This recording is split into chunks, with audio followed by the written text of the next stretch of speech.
The Florida Podcast Network, the voice of Florida.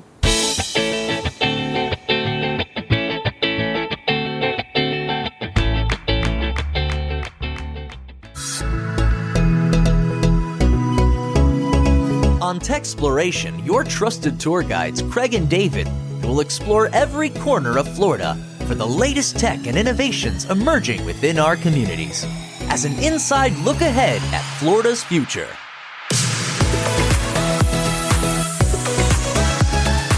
Welcome to another episode of TECHxploration on the Florida Podcast Network. We're discovering all things business and technology under the Florida sun. I'm one of your hosts, Craig. And I'm David, and we're from Clarity Creative Group, an Orlando digital marketing agency that specializes in small business growth. On today's episode, we're going to talk about Meta opening things up for their Reels product. Then Nicole Gonzalez Cumberbatch joins us to talk about her podcast, consulting business, and much, much more.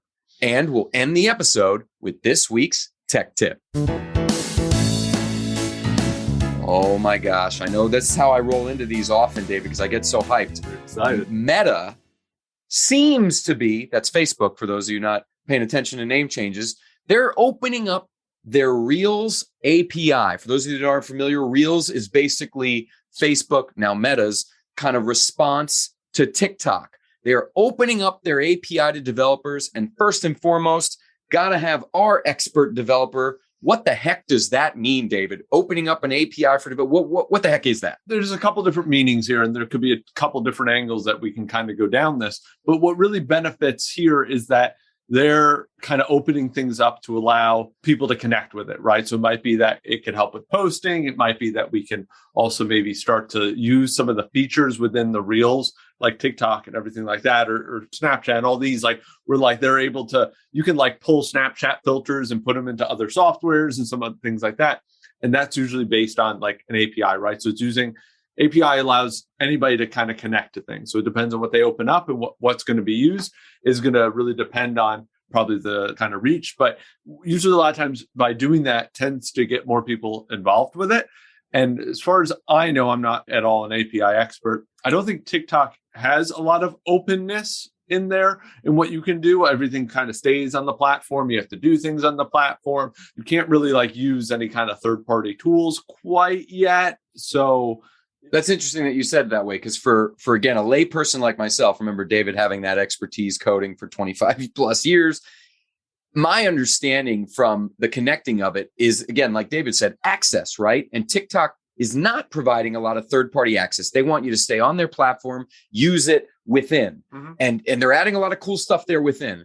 But what I learned from our own journey, our own small business journey, places like Google, big names, they will allow a lot of API things for like their map functionality and other things. So that means other people can build really cool things that touch it, integrate with it, or work off of it. So do you feel like this is Meta opening things up for really like to grow Reels? Because why else would they do it?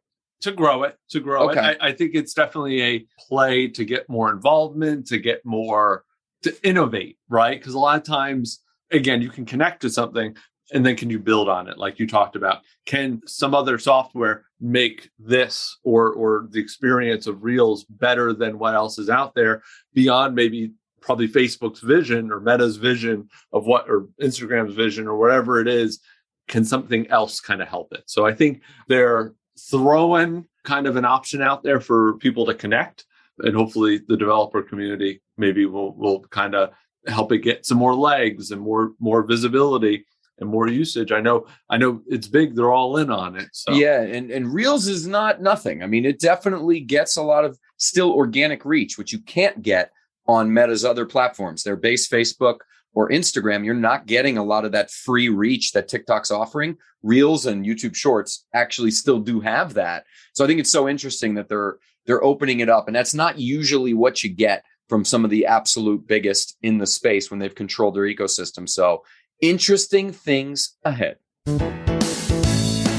Maximum excitement. David and I are hyped. We are here with Nicole Gonzalez Cumberbatch, podcast host, business owner, amazing human extraordinaire. We are going to talk about a wide variety of things. But first and foremost, Nicole, how you doing?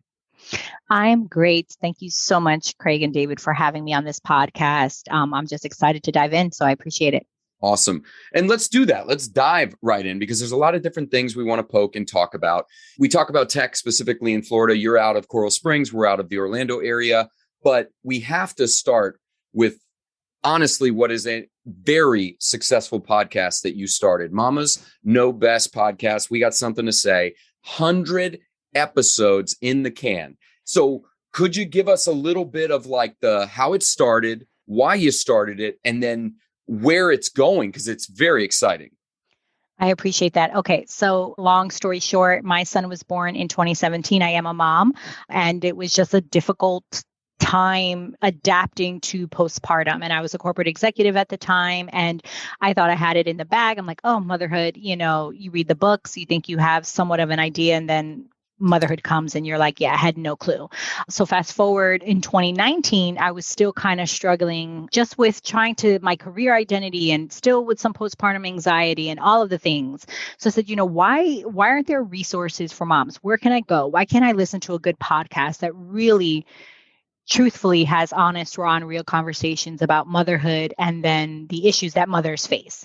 So I said, well, let me start the podcast. And a friend of mine had a sports podcast in the Miami area. And I asked him, how do you start a podcast? And he said, well, you need a good hosting site. So I connected with Libsyn.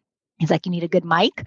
Got a mic. And he's like, you need a computer and hit record and go ahead and say what you have to say. But I knew it had to go deeper than that. I knew I didn't just want to be myself solo. So I said I wanted to have guests on and discuss various topics, and the guests being moms, or you're in the space of supporting mothers. And that's kind of how it started. I only started with 3 episodes in November of 2019 to December of 2019, the end of that year.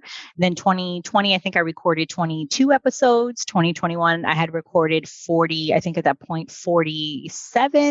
And then now in 2022, I think I've already recorded and posted 25 episodes. So definitely on track to record or to post an episode a week this year. And as far as how, listen, it's been an unbelievable journey. It's been a labor of love to really showcase resources for moms and having so many different types of conversations and topics on my show. I've talked with parenting experts, pediatricians, lawyers, stay-at-home mothers, business owners, fitness instructors, and each of them bringing a unique perspective either on motherhood or whatever their own personal journey was into even being a business owner and a mother. And now where it's going, yes, as you said, I posted my 100th episode. Goodness gracious, I think it was 2 weeks ago. The name Congrats. is actually, thank you. I'm actually relaunching it. So new episodes will start in July, and it will all now be under the Motherhood Village, because I realized in having 100 discussions with many different women and men that, not only does it take a village to raise a child, but it really, really takes a village to uplift a mother. And that's my core goal, is to really support mothers wherever they are throughout their motherhood journey. And yeah, you need a village to do that. So my podcast will now be from Mama's Know Best, We Got Something to Say, to the Motherhood Village podcast, and all new episodes starting the YouTube channel that'll all be coming in July. So I'm super excited for that. So in July, people should be looking for the Motherhood Village podcast. Correct. And all your 100 episodes that you did under the other brand, right, is going to be there. Is that oh, correct? Yeah, for sure. Yeah, the same. So this is where the tech side comes in, right? So the beautiful part about that. So I know we met at PodFest, and I learned so much there, and that's kind of what gave me the push, because I was debating on whether or not changing the name. Because to your point, I'm like, well, how are people going to follow me? Everyone knows me as Mama's Know Best. But at PodFest, I learned no, that's fine. Just don't change the RSS feed, right? Don't change any of the backlinks. Just change the name. So that's what I'm going to do. So correct. Everything will remain the same. If you go to my old episodes, whoever was on my podcast before, the same link will be there. Just the name will change. So super excited for that. It's impressive what you've built and that it's evolving, right? Or it's growing up, if we can make it an analogy that has to do with literally the motherhood journey. Because I'll be real with any of our listeners of when we met at PodFest and we were talking, I think that's what initially resonated, where we were, I was running around trying to meet people that had any connection to technology. And at first, if you were I guess taken aback, because I was diving in, because we started having some similarities in kind of my household style of parenting and my wife's kind of motherhood journey and some of what you were saying. So I was like, wow, I know there's tech applications. You just gifted us with the first one being like, you literally started this with good podcast hosting, good microphone, good computer. And that's how you can start something. But now it feels like you're in, maybe we can call it past the toddler stage. You made it through infant, you're past toddler, you're walking here, you're at 100 episodes. You're not at like 1,000 yet or anything. But how does your background from, maybe we'll call it your previous life in marketing and finance, because you did that very successfully for many years, how does that connect to this evolution and what you're doing now with the Motherhood Village? That's a very good question, because a lot of my identity as being a new mom, or prior to that, was in my career. I was a very ambitious woman, started working at a bank when I was 16, part-time while I was still attending high school, right? So through there, I kind of worked my way up from 16 to, I'm 38 now. So probably early 30s of being a VP of finance and HR, as well as having some marketing. Basically, I worked for a startup. So truthfully, I held many different roles. I had to do many different things. When I first got on board, they were at, let's say, 7 million annually. By the time I left, they were at close to 25, 30 million annually. So I really grew with them. No, it is. It is. I want you close to us. Yeah. Stay close. Stay close. I want that. So I really grew with them in wearing many different hats and having to do many different things and having to figure out a lot of different things, whether it was the marketing aspect, whether it was HR and building a team, whether it was finance, right? And bookkeeping and the back end work really that gets unnoticed.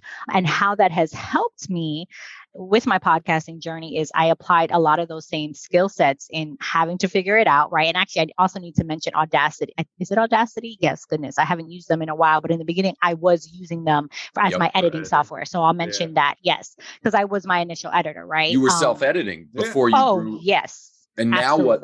But where are you now? Is it someone's helping? Oh, yeah. I acquired a podcast producer / editor back, I think it was last year, and that was a game changer. But I grind, right? I grinded for a while, which is why you can see, even going back to my old episodes or even earlier in 2019 and 2020, I wasn't able to put out a lot because I was doing all the editing. And listen, as much as I've messed around with tech because I kind of had no choice. So again, we're a small startup. So if my team is like, my printer's not working, I have to figure it out or whatever it is. But I was not on the level yet of someone who could speed up and edit an episode. So that was very, very draining for me. And there was a point in time where I was like, can I sustain the level I want to sustain at with this podcast if I continue to edit? But thankfully, I believe in serendipity. I believe we met in a great time. And one of my podcast guests, she recommended my current podcast producer / editor. And it's been a game changer. And that's what kind of helped me soar and really start putting out more content because I had more time doing what I love to do and what I was good at, which was the interviewing. But to go back to your point, so really, I think the transition from corporate to being a podcaster just helped because I just applied a lot of those skill sets of, having to figure out many different things, having to be the marketer, pitching guests to be on my show. In the beginning, now there's a wait list, right? So now people are coming to me to be on my show, which has been fantastic. But in the beginning, I was in, everyone's DMs like, hey, do you want to come on my show? And so gracious that those that accepted did. And really just the hard work and the grind. So again, I've been working since I'm 16 in the professional aspect, right? And just applying a lot of the hard work ethic, the grit and the consistency to continue despite maybe wanting to give up several times. Of course.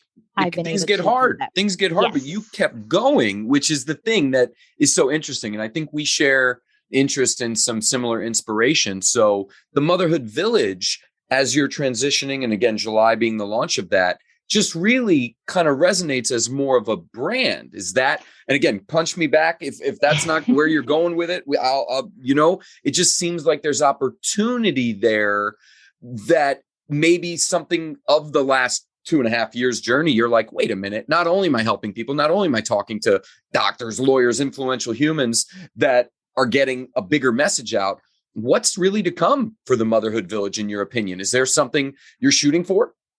Absolutely. And yes, I'm happy that you recognize that and have asked me about that because it has turned into a brand. I think one of the things I realized, I mentioned it briefly before, was that, yeah, it takes a village, right? It takes a village. And I recognized that talking to several women. When you and I talked, you had mentioned, and how we kind of talked about just parenthood in general, but specifically you and your wife's journey and some of the things that you guys were going through. And yes, some of our kind of like ways, our parenting styles, if you wish. Yes. So yeah, and I was like, wait, it does take a village and I want to offer more. So thankfully, I've interviewed some really, really great people that have wanted to collaborate. So I've done workshops, I've done webinars already under the Motherhood Village, which was created in 2021. As starting its own brand, if you will. And then that's when I was like, okay, wait a minute. If the podcast is still Mamas Know Best and it's under the Motherhood Village, why don't I just change the name, which was part of the reason for changing the name. But yeah, it's turning into a brand. And I've offered webinars, I've offered workshops. I'm looking to put a mini retreat together in September that I am super excited for, a brunch and mini retreat for mothers in the area of Fort Lauderdale. More to come on that. And yeah, and there's more things in the pipeline as well that, yes, I can't speak on. But to your point, that's okay. Correct. I like that. You get that excitement factor of like, Yes. What's coming excites me because the fact that people don't know some of this side of the motherhood journey, right? I don't know if commercialized is the wrong word, but there was just a thing that happened over the last 70 years, it seems, that really kind of pigeonholed motherhood as this thing. And it was like, you churn and you do this thing and you do it this one way because the textbook said it. And it generationally seemed to affect a lot of the mentality of women. And there's women like yourself that are breaking through that and wanting to help others know there's other ways that are also like awesome, healthful, and create amazing little humans also. Am I close to at least some of what's coming in terms of like how you're wanting to help people see more of those sides of it? Absolutely. Because to your point, one of the reasons why I named it Mamas Know Best in the beginning, plural, because usually everyone hears it as, oh, mom knows best. But I wanted it to be plural because I felt that no one mother has it all figured out, but every mother does know what's best for their family. But we're still all kind of trying to figure it out together. And my earlier mission, my earlier goal, if you will, was telling people that I didn't want any mother to feel like they had to conform to whatever society said they had to or didn't have to do for their families. Number one, because yes, we're in 2022. Things are much different than how we were parented. It's just a fact. We're in the social media age. We're in a much different time. We hear it all the time. Like times have changed, and they have, whether for good or bad, And I think when things do change, we have to see, okay, well, what things do we have to look at now and say, okay, they might have worked back then, but they're not working now. So yeah, one of the big things is I wanted women and mothers to know that you didn't have to conform to whatever society said you should or shouldn't do. And that as long as you're educated in whatever the aspect is, you should be able to make the decision to do whatever is best for you and your family, point blank, period. Oh, that's awesome. It sounds like you got the podcast, you got the consulting, you got so much going on. How do you balance your time, especially also as a mother as well? That's a full-time job on top of everything else. How do you do it? So number one, I know the word balance is a very controversial word within the motherhood community. I don't have too much of a thing against it. I really don't, because I feel like it's more of a juggle, but you do have to balance in some way, right? But it is more of a juggling act. Think of it because you got the balls, you don't want to drop them. But That's right. Truthfully, Good analogy. Right? And it's all about the different roles that I play, right? So when I'm a wife, but when I'm with my husband, and it's one-on-one together, and I can really, really be there for him in whatever aspect that looks like, right? Whether he's having a moment and we're talking, or we're talking about finances. I know that when it's him and I, though, I'm committed to being focused with him. When I'm with my son, I am 100% focused with him. Doesn't mean that I can't do other things. So here's a perfect example of a day of kind of how I juggle all the things. So Saturday, I went to South Florida Bloggers Union brunch in Coral Gables, which, if anyone knows, that's an hour away about from Coral Springs. Woke up early, about 7 a.m. I took my little guy to karate. My son left with my husband to go run errands. I left the karate spot, went home to quickly change, drove an hour to Coral Gables, had an amazing brunch with this networking community, right? And learned so much there.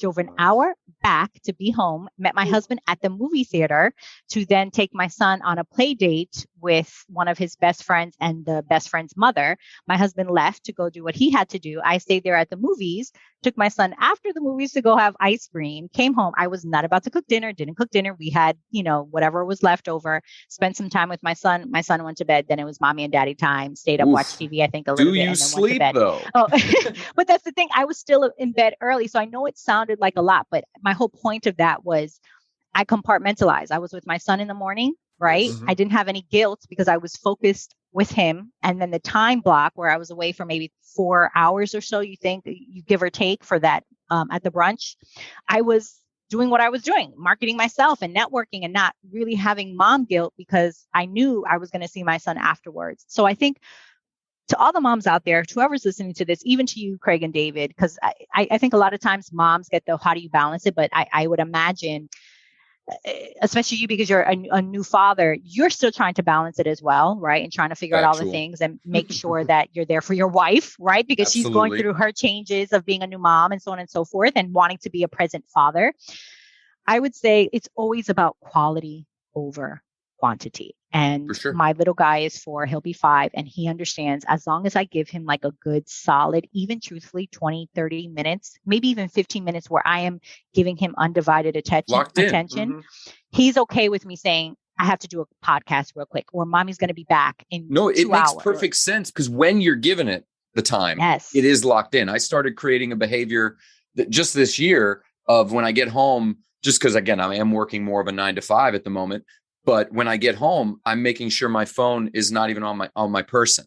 So I'm not even tempted so that I can be locked into whatever the heck he's not saying full sentences that well, but he can definitely let me know whether he wants to play with the animals or he wants to see water, play with water, or he'll say a phrase that lets me know he really wants to go outside and play by this tree, by our community. And I feel like that time is something that we're both going to benefit from, not just in the moment that we're hanging out, but me for my old man memories and hopefully him for the connection of knowing that when I'm there with him, I'm locked in. I'm right there and nothing's pulling me away.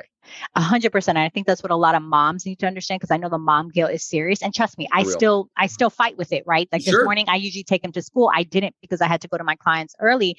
But again, I can push it away because I'm like, I'm going to see him later. And I know I'm going to give him that undivided attention. And that means more than anything else. Hard agree, but you did mention your clients, which I think is an interesting thing for where we were going, though.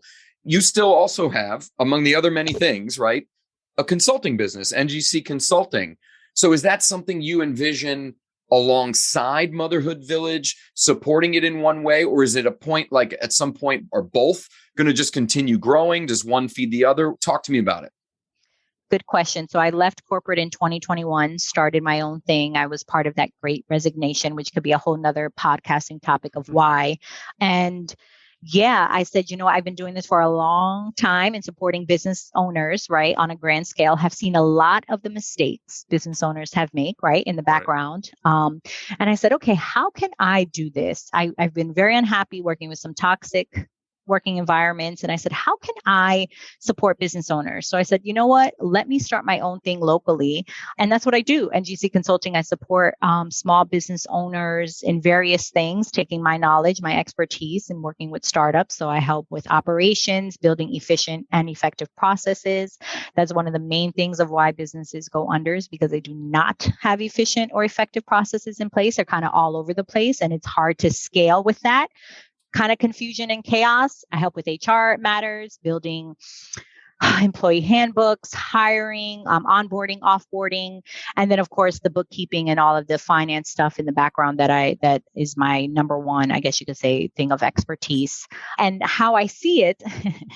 So I thought it had to go hand in hand. I think I was still under the mindset that I am someone in the finance field. I am a bookkeeper, an accountant, and I'm like, I need to continue to be that. And then I realized I'm like, wait, I don't have to be. Like, I'm really great at this podcasting thing. I have bigger aspirations of what I want to do with that. Yeah. I always say, and I'm going to put this out here, I always say I want to be like the Joe Rogan of motherhood podcast, just not so controversial. Yeah. Really of just having like really, really important conversations for moms that we don't get to discuss, right? So that's one. So I said, wait a minute, if I want that, then I have to really push towards that. So I love supporting business owners, and I have clients now, and it helps. The money I make there helps kind of fund what I'm doing, until I can really start monetizing my podcast and building more sponsorships and stuff. To answer you, I would like to quit my consulting day job one day. And then I have other ways that I think I can support business owners, whether it's through courses, and I have like ideas that way, this way. Like I said, I can help those small business owners not make those same mistakes that I saw my employers make.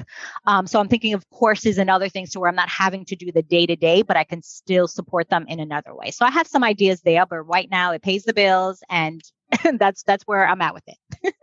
That's awesome, because you figured out A, that you're wanted, and B, that you can't be everywhere, right? Do everything, do correct. The podcasting, and you can do both, but you know that your reach can only go so far, right? What I told my husband one day is like, I felt like I was on the hamster wheel trying to build both, right? I was trying to build my motherhood village really, and my NGC consulting. And I said, what am I doing? My passion, no doubt, is the motherhood village. Mm-hmm. Yes, I also like what I enjoy here, but that's like my ultimate thing. I said, let me focus on doing that. I have my clients right now that I'm very happy with.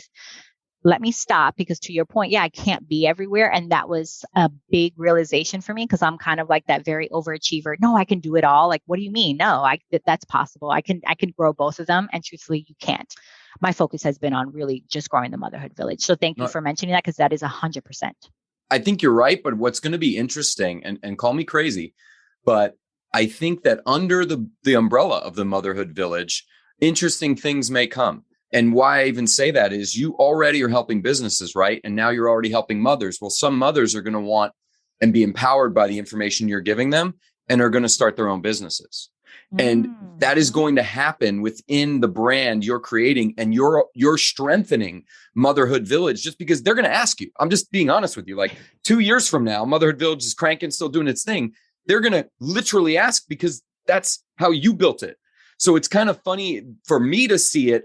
And maybe I'm going too far ahead, but that's my weakness and my strength, I guess. I'm throwing the ball too far, but I totally see how there's going to be women that they already look up to you. They're going to do that from multiple aspects. Maybe they met you because Mamas Know Best, right? Mm-hmm. Or Motherhood Village. But the second they're diving in and clicking on links and learning or hearing you speak, it's a different ball game. And we spoke with a woman, Natalie, a couple of weeks ago, who started her own virtual assistant business, right? And hires mothers, for example, because she was a mother and wanted to do that. That was just something interesting for her. Or like, there's just countless examples of people that are drawn to the type of content that you're putting out that don't even know that you're going to be their accidental biz consultant. I'm not pushing that on you. I'm just saying it is who you are, right? So you get to be authentically you, building Motherhood Village, yet can still field all those other queries as well. 100%, which is why I say it's still there. It's just not my focus in growing that. And to your point, 100%, because it actually is already happening. In places that I'm at in marketing or talking about the Motherhood Village, I'm part of the local chamber and events that I go to. Obviously, exactly, it is who I am. I've been working in this field and a corporate executive and all of that for many years. It's embedded in me almost. Yes. And I am a very big employee advocate. So yes, supporting working mothers, supporting working parents in general, caregivers is a very big thing that I want to advocate for. So I'm still a part of it and still doing it. And yes, I'm looking to eventually bridge them together. And I have helped some of the women that I have talked to barter things where I've helped them on the business side and they've helped me. So it's great. And I believe in all that, so I'm not shutting the door. It's just no. I didn't even mean it like that. I just mean you're helping them just by transitioning this way, even becoming more of that brand centric Motherhood Village, like not just the name of it, but really kind of cultivating that village mentality in your listeners and kind of supporters, I think is such a game changer. Now, you shared with us a lot about your background, where you came from, marketing, finance, everything from, the bank teller first job and the hustle therein. Something that resonated with us about you specifically is that you also volunteer, which may or may not be something you recommend to others, but it is something we decided to always recommend to others. For us, it became Nathaniel's Hope and Make-A-Wish and a few other things kind of locally. What about volunteering spoke to you? And is it something that you feel is eventually a part of Motherhood Village, already is? Talk to me on it. Sure. So that goes back all the way until, from when I was a child. I think I received the service award when I was in middle school. I always had this innate thing to help someone in whatever regard that was. I'm not Warren Buffett, so I don't have billions to give away. So I was like, okay, well, if I can't give away my money, what can I give away? And like, I can give away my time. So for many years, I volunteered with Hands on Broward, which is an organization that connects you with local nonprofits that you can volunteer for. And I think I did that like in my late 20s, and people thought I was still in high school. They're like, oh, what high school are you from? And I'm like, oh my God, I'm like the older, am I a creep for being here? I'm like with these, like all these like high schoolers, but it's just something I loved to do. So even as an adult, I participated with Hands on Broward, Habitat for Humanity. And then obviously now that I am a parent in the motherhood space of things. So yes, so right now, truthfully, the Motherhood Village in itself kind of offers free resources. So I'm volunteering my time, providing this resource. My podcast, providing this podcast is a free resource in that. That's how I kind of look at it, which is why for a while I didn't want to turn into a business, because I didn't want to ruin the integrity of what my show was, which was a resource for moms. And then the webinars and workshops that I offer. So that in itself is. So so some of the organizations locally, Eagles Haven is a big one. They offer wellness experiences and a safe space for children, teens, and adults to participate in that have dealt with trauma. So I believe it was started after the Marjorie Stoneman Douglas shooting, and they just wanted to offer a safe space for people to come, right? To, have a way to kind of express themselves, whether it was through fitness classes, art, therapy. So they're a major organization I'm looking to partner with. And then I believe the second one is Tomorrow's Rainbow, where they also offer support to people or children specifically that have been through traumatic situations, but they do it in you working with animals, right? So they do it through with horses and stuff. So those are two organizations. And then there's also the Mental Wellness Networking Alliance that was founded by the local Coral Springs Mayor Scott Brook. So so those are a couple of names that I put out there that are in the local community and just things that I've done. And it's just, look, I feel like if you're blessed to have anything in this world, then you should be able to pay it forward in some way or another. And it doesn't always have to be monetary. It could be you speaking, and I've done Career Day for Kids. That was a way that I gave back. That was fantastic. Any which way I think that you can give back, however you can give back, you should give back. We couldn't agree more. And we look at it as kind of like building equity in something, right? And investing that time in yourself, whether it's for you or for what you're giving. And I think, again, the trajectory that the Motherhood Village is on is a comet, essentially, and it'll go as far as you see fit. Now, I would be remiss if I didn't loop back to some aspect of tech. You gave us a few pieces of it, yes, but specific to motherhood, perhaps, or even just parenthood, are there, and I'll name two that we use in our household, and then you could tell me which, if you like them, hate them, or give me maybe two or three others that might be helpful for any parents. Our favorite parenting tech devices right now are the Hatch, which is a sound device that really helps them sleep during naps and at night, and the Nanit, which is a camera system that alerts me if he's moving around or anything like that. It has like a more than that even, but we don't use that second feature of it. But those two have been literally a part of the daily life without him like being bothered by them. One's a sound machine and one's a camera system, essentially. Are there some that you recommend or anything tech related that would connect to Mamas Know Best? Oh gosh, yes. So the Hatch, I didn't have the Hatch because I think that, again, it's crazy how things come. Like, you're going to notice in 2-3 years, you're going to be like, wait, I wish I had this when my child that was happened born. to David. He was Right? with my new car seat. He was marveling because it was a one click in, and his kid's only 7, and he's like, "I didn't have that," and I'm like, "I know you didn't. It was never an option. It didn't exist 7 years ago. Would have bought that 5 times over. It was a one click, Nicole. Click." And that was it. I know. And so I say that because things can change like 6 months from now. But yeah, so we didn't have the hatch, but we have something called the Edwin, and it's this little yellow duck, which is very similar. It does white noise. It does shushing, and it has a nightlight. I think he can put it in the bath water, and he could play with it. You know, it looks like literally one of those little yellow bath ducks that you would see in the bath. I already love it. You said Edwin, right? The Edwin duck. And he loves, and we still use it. He's 4, will be 5, and we still use it as white noise. That was a game changer. Instead of having a regular device to watch him sleep, because that was a big thing, part of my anxiety, right? Of like, Same. oh my gosh, I need to know that he's okay. Instead of investing in like a regular baby monitor, my husband actually purchased the Zmodo, ZMODO, which is a regular like household camera. And we use that in his room and still have it in his room. And we put it high, and I won't have it obviously when he's a teenager, but I will have it for some time, because number one, it's great when we have play dates, because I can kind of monitor what's going on in the room without going in and saying, "Hey, get off the bed. Why are you jumping?" So that's great. We also have it in the playroom, and I can still hear him sleep with it. So at nighttime, because he's on the other side of the house, I can still monitor, not necessarily watch him per se, but I can hear what's going on. So this Moto app, so any kind of app that's like a sleep app or that you could watch, I highly recommend. This is kind of tech, but we actually have a bedroom chimer. Think of like those doorbell chimes when you walk into a store. Yeah. Mm-hmm.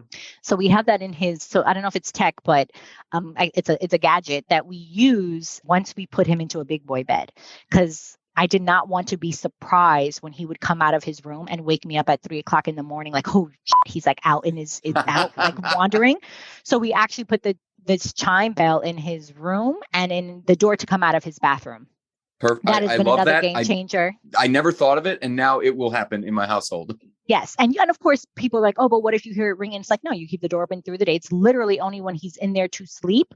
And I need to know when he's going to open up the door. And also for safety, right? So you can put it on your patio doors. They also recommend on your patio doors for if you have a pool or if you have a body of water near you. So have it ping my phone. So it's real subtle, right? You set it up and then nobody even knows. I'm just like, well, I know where you are. For sure. And I'm sure there's an app. My husband got the old school fashioned, regular doorbell. But yeah, I'm sure they've now isn't evolved. That the job, right? Know where they are, know that they're safe.